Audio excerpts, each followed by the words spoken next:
네, 앞서 전해드린 대로 트럼프 미국 대통령이 백악관에서 김영철 북한 노동당 부위원장과 만났습니다. 김정은 위원장의 친서를 전달받은 트럼프 대통령은 12일 북미 정상회담 개최를 공식 확인했는데요. 네, 두 분의 전문가와 열흘 앞으로 다가온 북미 정상회담을 전망해 보겠습니다. 문성묵 한국국가전략연구원 통일전략센터장, 정대진 아주대 통일연구소 특별연구원 나와 계십니다. 두 분 어서 오세요. 네, 안녕하십니까. 네, 트럼프 대통령 12일에 김정은 위원장을 만나겠다. 또 빅딜을 할 것이다라고 이야기를 했습니다. 북미 정상회담 좀 긍정적으로 봐도 되겠습니까? 어떻습니까? 예, 일단 한번 휘청거렸죠.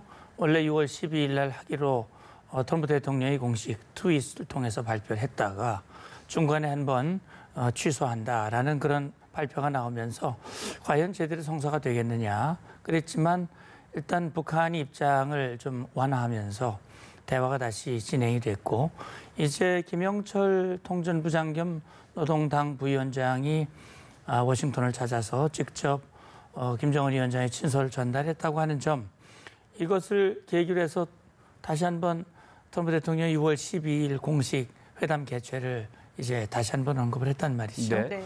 그리고 긍정적인 그런 발언을 했습니다. 그래서 일단 6월 12일 만남이 성사됐다. 사실은 성사됐다는 것 자체만 해도 상당한 성과라고 봐야죠.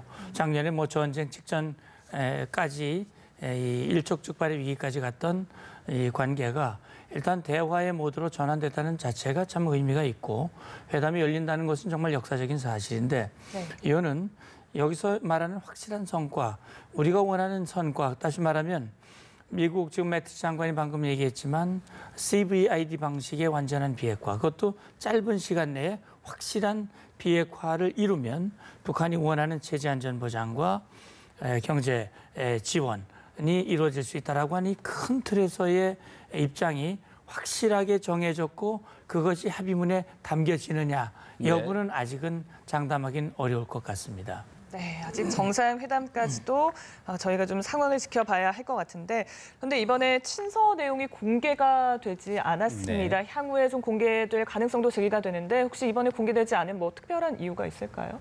특별한 이유가 있다면 친서는 보통 공개를 하지 않고 정상 간의 은밀한 내용들을 담은 경우도 있기 때문에 보통 공개가 되지 않는 경우가 많은데, 트럼프 대통령이 그 친서를 본 다음에 이야기를 들어보면 약간 좀 흥미로운 점이 있어요. 이게 뜯어보지 않았다 얘기도 하는데 또 매우 흥미로운 친서다라고 얘기를 또 하고요. 네. 어느 쪽인지 좀 갈피를 잡을 수가 없는데, 그게 아마 트럼프 대통령의 그 고유의 캐릭터 특성이 아닌가 싶습니다.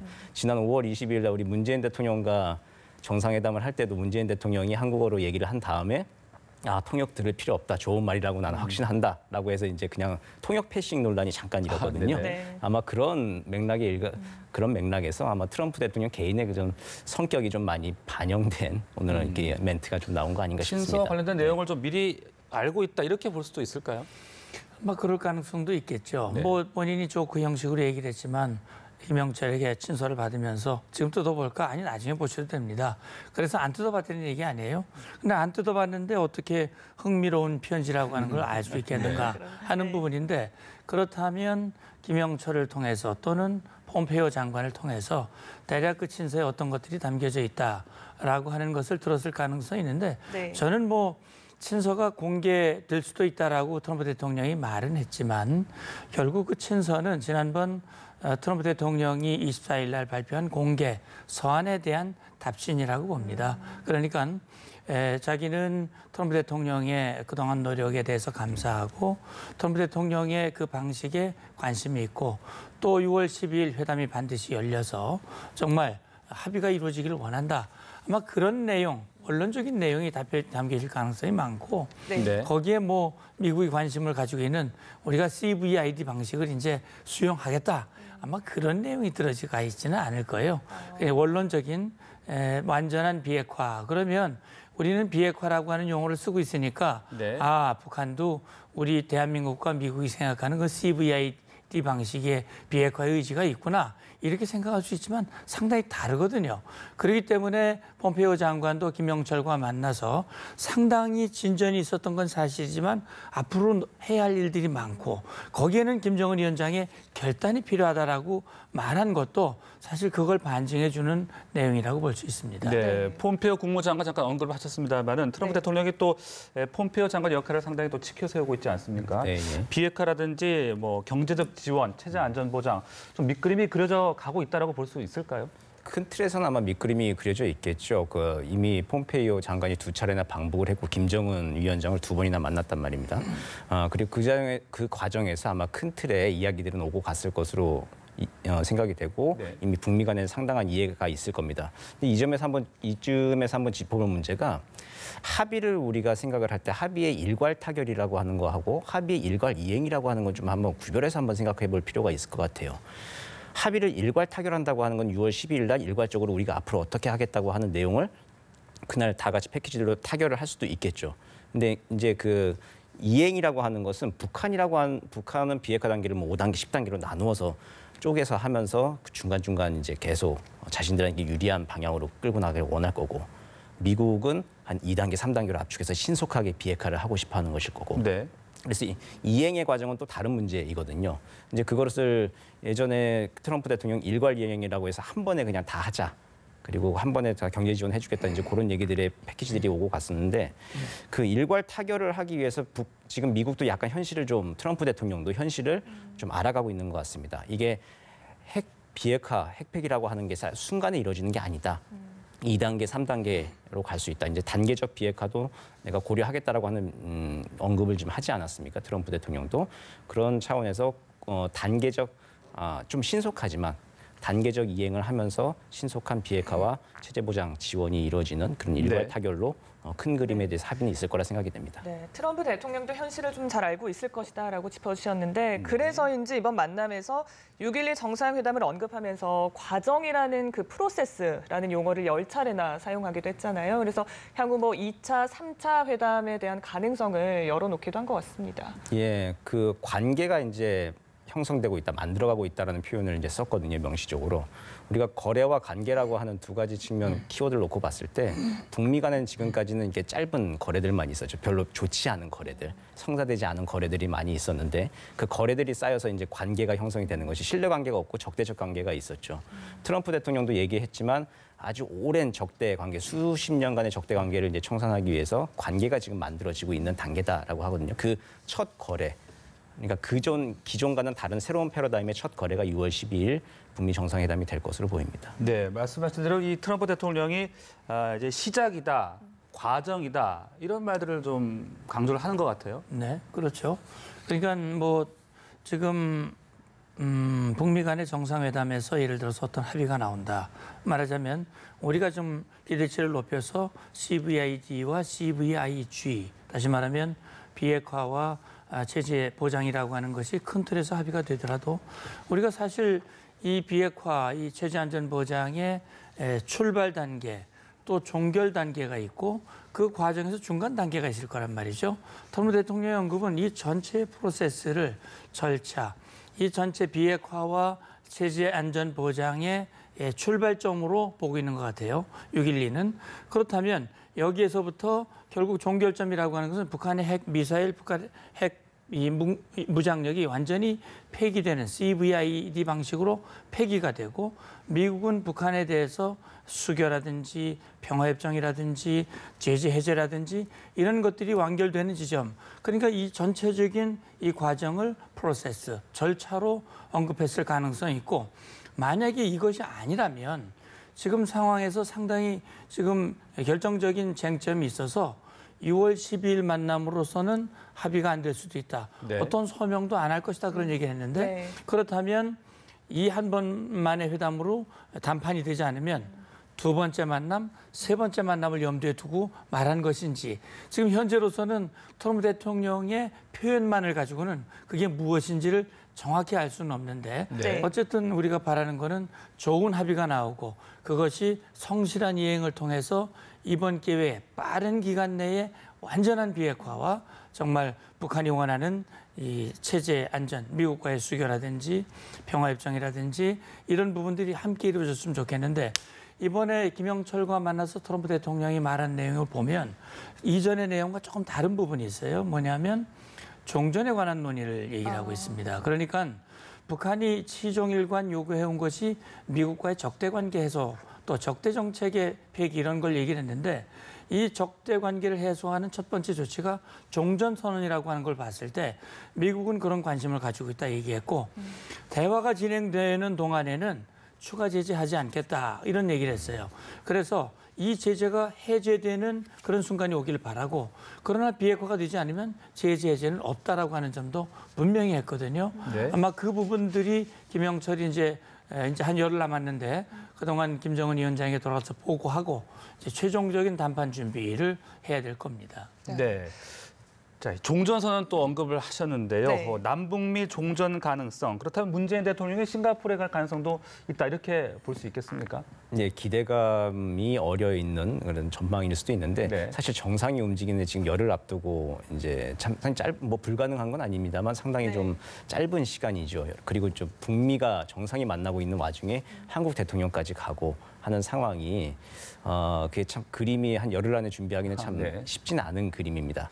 하지만 이제 이게 정치적 이벤트이죠. 아주 역사적인 이벤트인데 북미 정상회담이 결국은 어떻게 진행되느냐에 따라 달라질 것 같아요. 거기서 어떤 내용들이 이제 오고 갔냐에 따라서 네. 뭐 사실 이제 대한민국에서 싱가포르까지는 사실 그 6월 13일쯤이 아마 될 것으로 예상이 되는데 네. 6.13 지방선거 새벽 6시에 문 대통령께서 투표하시고 바로 성남공항 가서 이제 비행기를 타면은 오후에 남북미 종전 선언을 할 수 있는 그림은 가능하죠, 물리적으로. 네네. 네, 그런 것들을 놓고 지금 정부에서는 뭐 청와대는 부인하고 있지만 뭐 여러 가지 가능성을 놓고 준비는 하고 있을 것으로 보입니다만 네. 이제 결국은 한 6월 10일 그 협상장에 다 들어가 봐야 알 수 있는 내용이 아닌가 싶습니다. 네. 그 남북미 종전 선언 가능성 그리고 중국은 그러면 어떻게 좀 반응을 할까도 궁금해지는데요. 네, 그렇죠.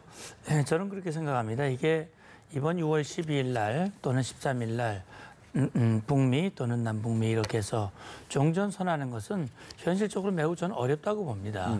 그러니까 이 종전 또 그렇게 해서도 저는 그렇게 하는 것이 과연 적절한지 여부에 대해서도 저는 확신이 서질 않습니다. 왜 그러냐면 그냥 만나서 종전을 선언한다? 그건 아니죠. 제가 볼 때는요. 북한이 첫 번째 초기 조치를 취해야 됩니다. 미국이 원하는 대로 예를 들어서 핵탄두한 미사일을 반출한다든지 폐기를 한다든지 그런 행동이 이루어지면 행동대 그런 그 가시적인 비핵화를 위한 가시적인 조치에 상응하게 예를 들어서 7월 27일부로 7월 27일이 정전협정 체결 65주년이기 때문에 그걸 계기로 해서 종전 선언을 한다. 네. 다시 말하면 북한이 1단계 조치를 첫 번째 그 조치를 취하는 거기에 대한 조치로서 상응 조치로서 적대 관계에서의 첫 단추 그렇게 하지 않고 그냥 회담만 했는데 거기서 바로 종전 선언한다. 그거는 좀 맞질 않는 것 같은 생각이 들고요. 지금 중요한 지적을 해주셨는데 중국입니다. 중국은 어쨌든 6.25 전쟁의 당사자고요. 그렇기 때문에 지금 이 한반도 평화 문제가 중국이 배제된 채 이어지는 거에 대해서는 상당히 서운함을 가지고 있거든요. 네. 그래서 어떤 형태로든 역할을 하겠다라고 얘기를 하고 있기 때문에 우리 지난번 4.27 판문점 선언에서도 남북미 또는 남북미 중 3자 또는 4자라고 하는 여지를 남겨놨습니다. 만약에 중국이 3자 종전 선언에는 뭐 좋다. 나중에 평화협정 체결할 때 우리 맛 들어가겠다. 그러면 그게 가능하겠지만 네. 우리도 6.25 전쟁의 당사자로서 종전선언, 6.25 전쟁을 끝내는 종전선언에 우리도 반드시 들어가야 된다라고 그러면 그게 안 된다라고 막을 그런 명분은 없는 것 같습니다. 네. 네. 바로 종전선언까지 이어지기에는 센터장님께서 보시기에는 좀 어렵지 않냐 이런 분석을 해 주셨습니다. 네, 이제 향후 상황을 지켜봐야 되는데 그런데 청와대로서는 지금까지는 문재인 대통령이 중재 외교를 적극적으로 펼쳐왔는데 지금은 좀 지켜보겠다라는 그런 입장인 것 같습니다. 향후 상황을 저희가 이제 여러 가지 변수를 참고를 해야겠지만 어떻게 준비를 하면서 또 어떤 제스처를 좀 취해야 된다고 생각을 하십니까? 예, 중요한 거는요. 지금 말씀하신 대로 문재인 대통령의 적극적인 노력을 통해서 북한을 평창올림픽으로 이끌어냈고 대화의 장으로 이끌어냈고 또 북미 정상회담이 성사되는 과정에서 문재인 대통령의 노력 이런 성과가 일정 부분 있는 겁니다. 다만 이제 남은 것은 북미 정상회담이 열려서 어떤 합의가 이루어진다. 제가 생각할 때는요. 정상회담이 열리는 것도 중요하지만 제대로 된 합의가 나와야 됩니다. 다시 말하면 북한의 비핵화가 100% 비핵화가 되는 합의가 나와야지 한 80% 정도 되는 비핵화가 나왔는데 그걸 성과라고 말할 수가 없는 거거든요. 또 비핵화는 제대로 안 되는데 한미동맹은 흔들리는 결과 이를테면 주한미군 문제라든지 전략자산의 문제, 미국의 해구산과 확장 억제가 흔들리는 그런 불안한 그런 합의가 나오는 것도 사실은 바람직하지 않거든요. 그렇기 때문에 최종적으로 6월 12일 정상회담이 열리기 전까지 미국과의 소통이 매우 중요합니다. 네. 그래서 이번에야말로 제대로 된 비핵화의 합의가 나오고 역시 여기 북미 정상회담에서의 합의가 제대로 나와야 핵 문제 해결의 합의가 나와야 4.27 판문점 선언 어제 남북 고위급 회담에서 합의가 나왔지만 이 합의도 북미 정상회담에서 핵 문제가 진전이 돼야 이것도 되는 거거든요. 그런 차원에서 우리는 한국과 미국 간의 긴밀한 공조와 또 네. 어떤 합의가 나왔을 때 우리가 해야 할 일들, 후속적으로 해야 할 일들 하고 역시 남북 간의 소통 채널이 열려 있으니까 북한으로 하여금 최종적으로 완전한 비핵화를 제대로 행동으로 보여주는 것만이 김정은 위원장이 원하는 또 전쟁 없는 한반도를 만들 수 있다, 핵 없는 한반도를 만들 수 있다라고 하는 부분들을 계속 설득해 나가는 노력이 필요하겠지요. 네, 합의의 수준이 상당히 중요할 것이다라는 말씀하셨는데 네. 이번 북미 정상회담에서 그렇다면 구체적인 방안까지 담은 합의문이 나올 가능성은 어떻게 볼 수 있겠습니까? 지금 시간도 좀 짧은 상황이고요. 그리고 정상 간의 합의문이 구체적이고 세세한 사항을 담기는 좀 어려운 게 사실이죠. 네. 그리고 트럼프 대통령도 이야기를 했지만 북미가 이렇게 오랜 동안 우호적인 소통 관계를 가지고 있고 상호 이해가 깊은 상황이 아닙니다. 지금 이제 새로운 관계를 만들어 나가는 새로운 유형의 첫 거래를 지금 시작하는 유형이기 때문에 원론적인 수준에서의 합의들이 나올 가능성이 많을 겁니다. 그냥 그 정도에서 하고 그리고 이제 2번, 3번 이후에 네네. 만남을 얘기한 것이 바로 이제 트럼프 대통령도 그런 상황을 이해하고 이제 그 현실에 대한 이해를 이야기한 수준이라고 생각이 되고요. 네. 그리고 뭐 일괄 이행이 그동안 얘기가 많이 됐는데 북한이 핵무기나 핵물질을 뭘 버릴 때마다 북한은 얼마만큼 미국은 얼마만큼 이제 이행을 보상을 해줄 것인가라고 하는 문제가 늘 핵심 화두였죠. 일괄 이행이라고 하는 것이 핵심 화두였는데 그것을 단계를 지금 얼마만큼 더 쪼개 나갈 것인가가 이제 그 중요한 의제로 지금 넘어간 것 같아요. 그동안 만약 북한이 핵무기, 핵물질을 버렸을 때 뭐 예컨대 뭐 500억 달러의 국제기금을 만들어서 한 번에 다 뭐 지원해주겠다라고 하는 것이 뭐 일괄적인 이행이라고 한다면은 이제 그런 건 불가능하다라고 하는 것도 이제 트럼프 대통령도 알아가고 있는 것 같거든요. 네. 그래서 그걸 단계를 얼마만큼 쪼개되 앞으로 그럼 몇 번 더 만나고 우리가 실무자들한테 얼마만큼 위임을 해줄 것인가라고 하는 원론적인 수준의 이야기들을 담은 회담이 될 것으로 보입니다. 네. 그 비핵화와 함께 이제 보상 방안들도 논의가 될 텐데, 그런데 이번에 트럼프 대통령이 미국은 협상만 하고 비용은 한중일 세 나라에게 부담시키려는 그런 속내를 드러내기도 했거든요. 이 부분은 좀 어떻게 보셨습니까? 예, 그건 뭐 사실 그런 얘기를 트럼프 대통령이니까 그런 얘기를 하는 것 같아요. 이 뭐 사업가 기제를 가지고 있어서 그런지 지난번에도 그런 얘기를 했습니다. 미국이 직접 비용을 내는 일보다는 한중일이 준비를 잘하고 있다. 이제 이런 얘기를 했는데 어쨌든 제가 생각할 때는요. 이제 미국과 북한 사이에 특히 미국 또는 유엔을 중심으로 하는 대북 제재가 해제되는 조치가 이루어지지 않는다면 경제 지원은 사실상 불가능한 거거든요.